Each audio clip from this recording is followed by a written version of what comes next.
This episode of the In Focus series features Adam King. Adam is a former Muay Thai fighter and promoter of shows like Rogue Muay Thai and the Tag Team Championships. Hello, Adam. All right. Welcome to the show. Thanks, man.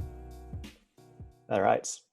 So this image was taken the first time you flew me to Brisbane for the Tag Team show. It was pretty cool because when I first met you, you were telling me how it was almost like a one-man show. You were setting up all the chairs yourself. When I got to the venue, it was empty. And then you were taking care of the weigh-ins. You were taking care of all the paperwork. What's it like handling all the fighters, especially on weigh-in day?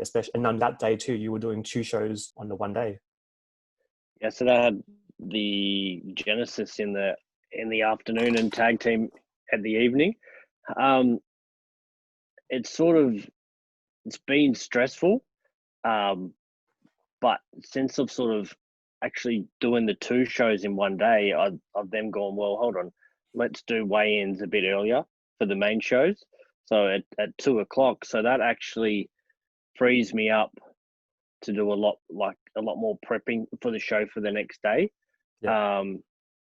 Plus, not only that, I like these days here at the Eaton's Hill, it's glory for me, you know. So when I first started, I was at the YMCA in Bowen Hills, and I wouldn't get the venue until like lunchtime, 12:00, the day of the show. Sometimes even 1:00, and it was just me setting it up. So I'd get a couple of helpers and stuff like that, but it's helping lug the ring up. It's getting all the tables up and chairs up. So going to the Eaton's Hill is actually just paperwork, and once you get a system, it's quite easy now. Yeah. So it's definitely a little bit easier than it used to be. Yeah. I don't know if it was just that specific weigh-in, but everyone seems so chilled. You just seem very relaxed. Is that just the experience, or is that just how things are? I think so. Shows? Like, I think, well, what's there to be stressed about? You know, like there's nothing more you can or can't do. I used to get really stressed, and my wife is like, just calm down, because people were coming up to me then, like staff or whatever, like this is on the night of the shows, and I'd get a bit snappy, and it's not their fault, it's not anyone's, but so I've learned to just go, what will be, you know what I mean? Adapt and overcome, things like that, you know. So I think just the experience has just learnt to just relax. Like for the fighters as well, they don't need me to be stressing on them, especially on weigh-in. You know, they've got a job to do to try and make weight. If I'm stressing at them, where's your tickets? Where's your waivers? All this sort of stuff. You know what I mean? Like they've got a job to do. So it all comes out in the wash. You know what I mean? So it sorts itself out. Yeah. Now, I didn't know you back when you were still fighting, but you know, from what I've heard from yourself and other people, you've had a pretty hectic and crazy fight career in such a short period. Because you started promoting not long after you retired, do you still feel connected to the fighters because it wasn't that long ago? Yeah, that's what I find a little bit hard promoting now, is because it's changed a little bit now. But when I first started, I was mates with the fighters. You know, I wasn't mates with their trainers or anything like that. So for me to book a fight, to then have to build a relationship with the trainers, it's like you're the fighter's promoter. Yeah. So I normally, like we say, I can't even pick a fighter for example, but you know, I'd see him out at fights with either fought against each other or always in the same corner, out party and all that sort of stuff. So that was my generation, but they were still fighting. So to then have to not talk to them about a fight and go to their trainer was probably the most difficult part. Yeah. Obviously now, I think what's it been, about 7 years, a lot of those fighters have moved on, you know, so, and become trainers themselves. So now it's come a little bit easier because I've still got that relationship with them. Plus I've also got the relationship with the old trainers as well. So that would have been the hardest thing, I think, with that transition. Yeah, it's funny because whenever I see promoters doing their thing, it makes me wonder what they're thinking about, especially the ones that's a fighter and a trainer. To me, I'm thinking, are they thinking about competing as well, or just thinking solely as a promoter? Well, that's that's the thing as well. So I always I get a lot of feedback from fighters saying that they enjoy fighting on my show. You know, I actually go out of my way and try and accommodate them as much as I can, because I know what it was like being a fighter when you were just a number. You know what I mean? So that aspect, I think I've got covered. Yeah. But now the more I get into it, now I'm seeing the audience side of things as well. You know, so I think that's how I've grown. Yeah. You know, got the fighters wanting to fight on the shows, but now building that what the audience want to see. And I think you actively promote that on your personal social media too, because you keep saying to people, just fight. I want you to fight. You said on another podcast, you don't care if they win, lose, or draw. As long as they put on a show, you'll have them back every time.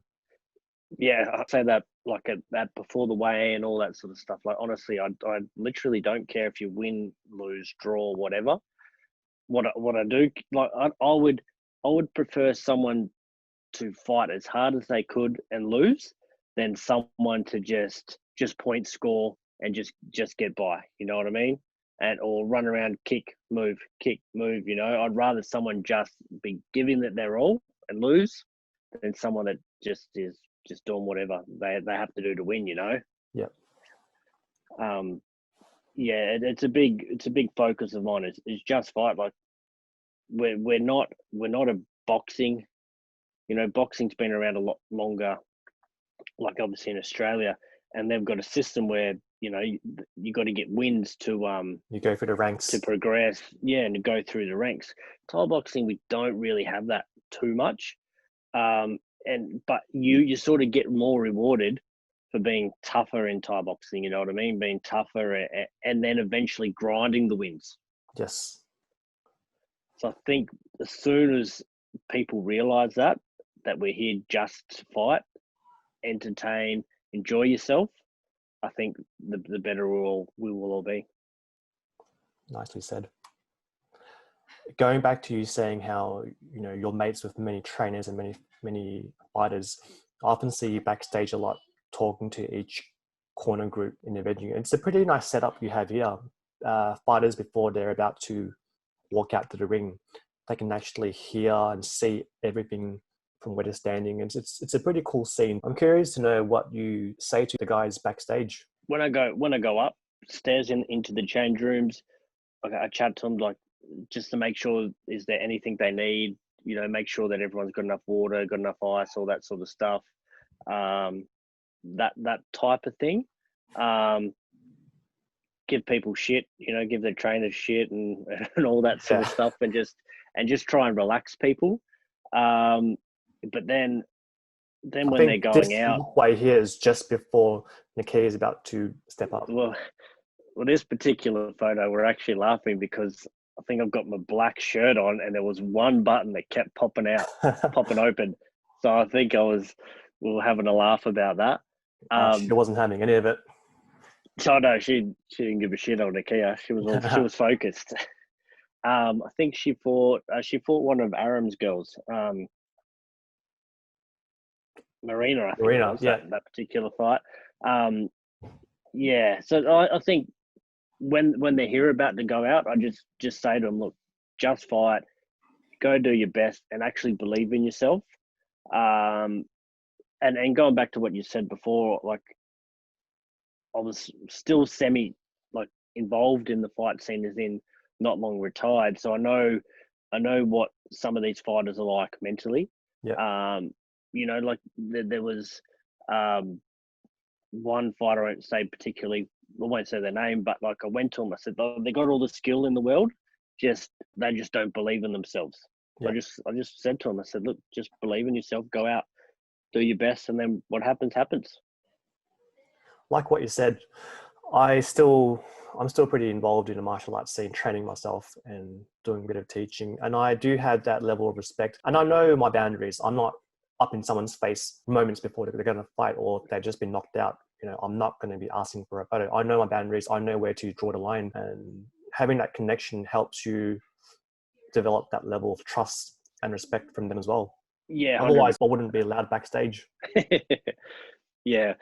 Yeah, you sort of you learn your boundaries, you learn who you can joke around with, who you Absolutely. can't. Like if someone loses, you know that you got to be, you got to either got to pat them on the back, or some people you can give them shit going, what happened there, mate? Yeah. Stuff like you learn You along the learn over way. time. Someone might be the nicest fighter, but then when they lose, they need a space, or sometimes, they're just very casual about it. Exactly. This was a long night and a really big show. Oh, The Rebellion 8-man. I forgot what time it finished. I would say close to oh 1 man, it a.m., was long. 2 a.m. Yeah, it was It was long. a good one though. What's it like actually being on other shows, taking the promoter hat off for a night? Do you just enjoy the show and go with the flow, or do you still try to manage your fighters in the way that you would, or would you just go with the flow?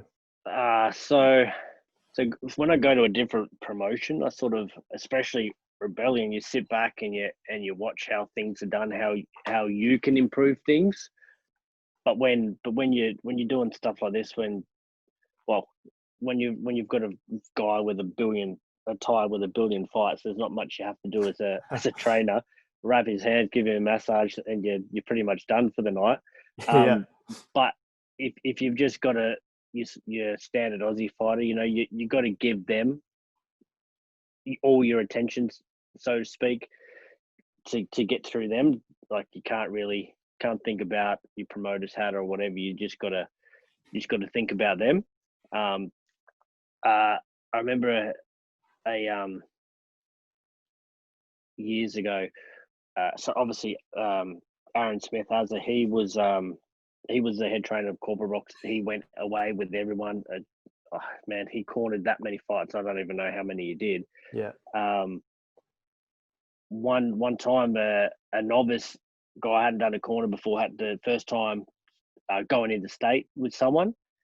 They called Azza and said, "Azza, man, what do I do?" Azza goes, "Whatever the fighter wants, yeah, that is what you do."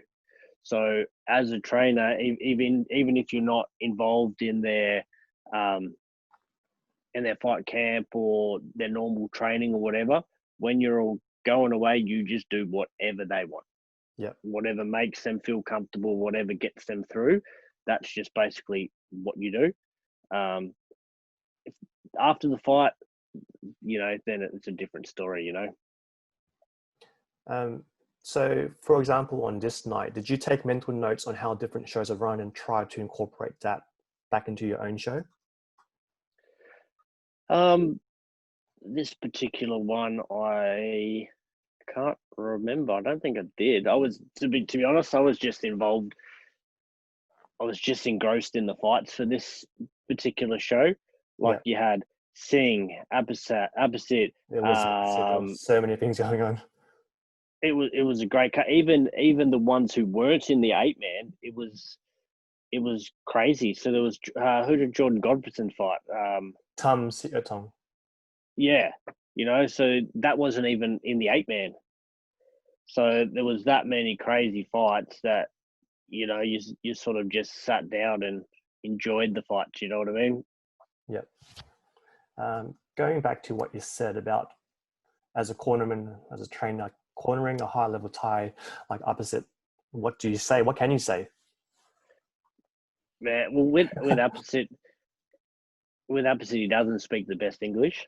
Yeah, So to commute, you sort of just when he first came, we got him a lot of Thai fights. Then was beating everyone, and then struggled to get Thai fights. So he was just purely boxing. Um, so for this 8-man I was just trying to drive him moneily, if that's how you say it. But just driven by the money to say, look, I think it was $10,000. This is a lot of yeah, money for your family. You know what I mean? And going from boxing to kicking, he wasn't. Even though he was fit in boxing, could do 8 rounds boxing, no problem. 10 rounds, I think he even did.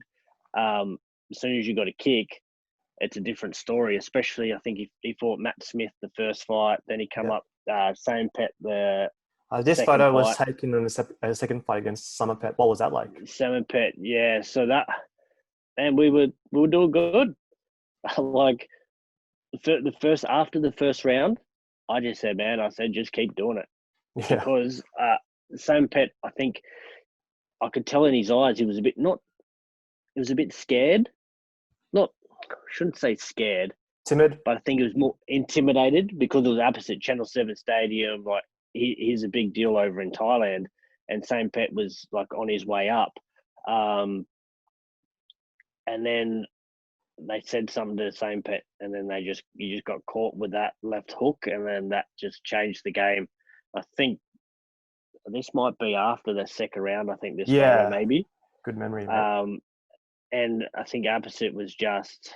I think he was buggered. He was just trying to survive, So he wasn't really listening to me. He was already done. I just tried to get the fluids into him, keep his head cool, and try and refresh him. But and the language barrier doesn't help that great. And with Thais, they know if they win or lose. Yeah. So there's no point me like he knows himself that he like Sampet's younger, like he's bigger than him. He goes, he's already dropped me. He goes, I'm not coming back. Like he's already won in a 3-round fight. Yeah. So he was just trying to survive. So there was whatever I was saying, he was just surviving. Fair enough. Going back to the other photo though, how good was that Mo? You can't really see it, but it's there. Yeah. It's a cracker. No comment, mate. That was my first time seeing you too. It would have been November. That's why. Oh yeah, it was November, the last show of the year. Now I never seen a promoter so happy to either get sweat or blood on their faces after a fight. This was the main event. What was that, sweat or blood? I don't remember. That was blood. That would have been, so that's Charlie Bubb, but it would have been David Penepede's blood. Yep. I hate it. I always got the fighters. I mean, oh man, so that jacket's quite expensive, and I've had blood on that before. I'm just like, man, what he's doing? Yeah. I know, but it's always good though. It's a bit of a laugh, Yeah. Because I see you being very active on all the fights. You jump into the ring to get photos of everybody. It's pretty cool to see promoters, thanking both corners after the fights to make sure everyone's recognized. Is there anything you say to fighters after they win? Nothing. I think it all depends on the individual fight. You know what I mean? Some people, it's just like, yep, well done. Sometimes if it's a comeback, it's like, holy shit, well done. You really dug deep, sort of thing. Yeah. But nothing in particular, I wouldn't think. But I don't normally like. Well, I do get in for the photos, but I don't like doing it. It's almost formality. Yeah. So like fighters always, I want the shows to be nothing to do with me, like its own brand. You know what I mean? Reason why I actually get in for the photos is for my own personal collection. Yeah.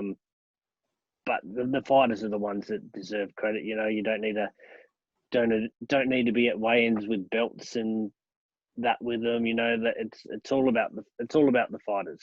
Yeah. So I basically just get in there, thank them for being on the show, and as I said, depending on the particular fight would be depending on what I would say and how I'd handle that sort of thing. Yeah, that's cool. Now, we've got a running joke how we both receive outrageous messages before the shows, after the shows, during the shows. You're on your phone Is here. your live stream going to be live streamed? What's some of the classics that you've received during the shows? In general, during the shows, it's quite hard because I'm up and down with it. Eat until the venue. It's quiet. You get a lot of black spots, so I don't get a lot of messages. Yeah. But during the show, it's generally about the live stream. Oh, the live stream's cut out. It's like, message the live stream guys. But yeah, a few of them. There's been like the online ticket. This is a cracker. Is the online ticket sales available online? That's got to be my all-time favorite. I think that I've received. It's like, yes. But man, the messages that you get, it's like, oh, I pay. I know. Here we go. Here's one that I got during the show. Yep. So there was a group of people. So a gym. They came to see one fighter.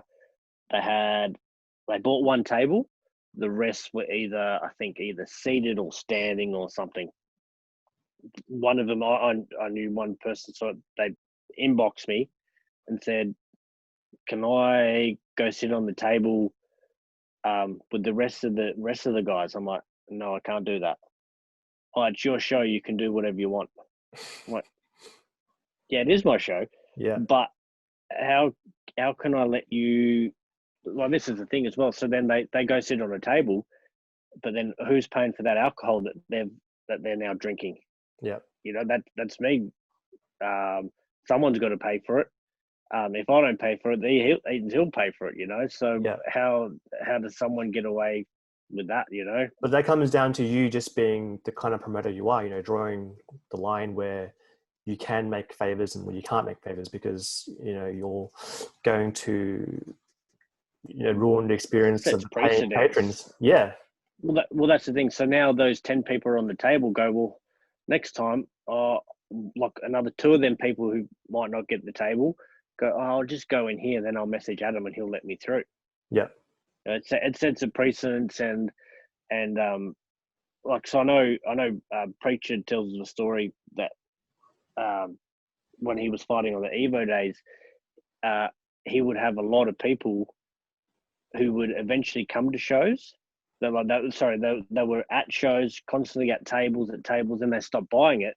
They go, "Bruce, we're just going to wait till the week out because someone will pull out." You know, so things like that sets precedence, and if you do one person a favor, then That's got how to it let everyone starts. else in. Now, Exactly. where are you standing over here? It's a pretty cool venue. It's a very cool and secluded spot where you can see the whole ring and see the audience as well. Is that your little go-to place to have a breather? Yeah, I wouldn't say a breather because everyone sees me and comes up to me, but that's there's a spot next to the walkway, the runway sort of thing. It's sort of a void because it's in the corner post. You can't have tables, you can't have standing. So I like to go there and get away from people and see if people are enjoying themselves. Yeah. Like, I look around the crowd, make sure people are enjoying themselves and the fight's going well. I can then see the front door as well, make sure that's flowing nicely. So that definitely is my go-to spot. If you don't see me walking around, you'll generally see me there in my little hidden spot, hopefully. Now, this photo was taken after the main event has finished and when the show was finishing up. Normally, the shows I go to, it's usually the MC, the camera crew, and the ring girls giving their post-fight speech. But in this case, the promoter was the last person to leave the ring. And I'm not sure by the look on your face. I was thinking maybe he's thinking about how the show went or starting to plan for the next show based on the results of what happened that night. What was going through your mind? Where the hell's my streamers? That's what I was worried about. Famous streamers. Oh man, so I've paid for these streamers. I don't know if you can see them in the picture. No, they're a little bit in the dark spots, but there was meant to be green and gold streamers come out, and I'm just like, I told the fighters, I told yourself, I'm like, get ready. There's going to be streamers come out. Get this photo. It's going to be sick. Yeah. I told all the people at the front, just be careful, watch your heads. And then I'm walking around going, what the hell's going on? And then everyone had left the ring. And then the guy came up to me and goes, oh, so when do you want the streamers done? I went, it's a bit late now, mate. He's like, what do you mean? I went, when they announced the winner. But the reason why I had green and gold was because that particular main event was supposed to be Curtis and what's his name down in Melbourne? Joe. Is it Joe? Yeah. UK lad. Yeah, but Joe pulled out 5 days before, whatever reason, some made up reason. So that was meant to be for the WBC international belt. So Yep. the green and gold was going to be, hence the green jacket as well. Okay. And then I was Is there, walking around looking for my streamers. I've got a few questions now. Is there a theme of jackets that you wear for each show? I try and change jackets each show. The last two have been green. Yeah. No particular theme. I just try and get a different jacket. The last show I was actually going to do for the last I think 5 fights. I was going to do a different color jacket, but then I tried all my jackets on and none of them fit me, so I had to wear this one again because I hadn't gone and got another one. Yeah. Because at this Yeah, no, particular main event, it was the fight between Ching and your boy Jonathan. Yep, Jonathan, and Jonathan Aiulu. Yep. he unfortunately did his ACL. And I thought, Yeah. we're just thinking about how he's doing and thinking about the next few shows after that. Yeah, so I was a little bit concerned about Jonathan's knee, because he's not the guy. Like as you seen, like he did it and then kept trying to fight, and it just kept giving it away. So I spoke to someone else there, and they go, "Oh no, it's definitely the ACL," because they seen when it went. So yeah, I just knew for him, he's a young kid, going to be at least 12 months recovery. If he got the surgery done right there and then. Yeah. But then I found out he didn't have private health, so it was going to be a 12-month wait. Yeah. To eat like a waiting list. So then I actually not many people know this, so I don't really want to say, but I went into my savings and got him the surgery. Wow. Doc Saul Geffen helped us with getting a surgeon who would like the cost, like private surgeons have to do a certain amount of public work, so it was actually, we got it quite cheap. So that helped, but it's sort of a good thing that I did do it because there's no surgeries at the moment. So if he was on the public system, he'd Yeah. still be waiting now, and then would be put on, like, so it would have been 18 months at least before he got the surgery, then a 12-month wait, Yeah. and young kid with a bright future. I couldn't do that to him or the sport, you know what I mean? Yeah. Well, good on you, man. That's a really great thing to do.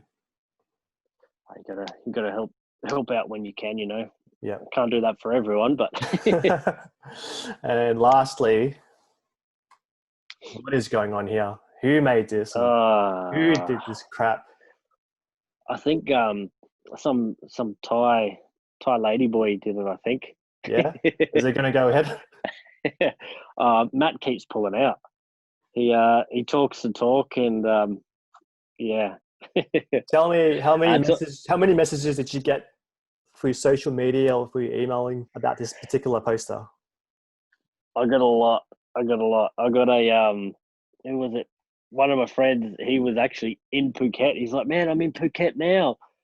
I'm like, "Bro," I said, "It's 2 days away. I'm in Brisbane. You see me you see me last week in Brisbane, and you know how unfit I am." Hey, it's He goes, Thailand, mate. Anything can "Oh happen. yeah." I think Matt see. So I haven't really probably trained since 2016 when Azzatron just sort of, things changed, you know what I mean, and haven't really done too much since then. Yeah. And then so I think, when was it? What year are we in now? Yeah, so last year 20. I went in 20. Yeah, so last year I went You and went to trained at Fairtex, didn't you? Fairtex. I did. Went over there to see some of the fighters and ended up training. I was only there for 10 days or whatever, but got quite fit in that time. Yeah. Well, for me anyway. And I think Matt thought, "Oh yeah, I could fight Adam. We're just two older guys." I'm like, "Man, I haven't trained in like 3 years." So Well, you could always do like a master's yeah, division. yeah. I don't know if he was jokingly serious or seriously joking. I don't know. Awesome, But man. it all turned out. Yeah. all turned out to a bit of a laugh. It's all good fun. Yeah, well, that's what matters. Well, thanks for the chat, man. I appreciate you coming on. Thanks, Will. Appreciate it, mate. Yeah, loving what you do, mate. Thank you.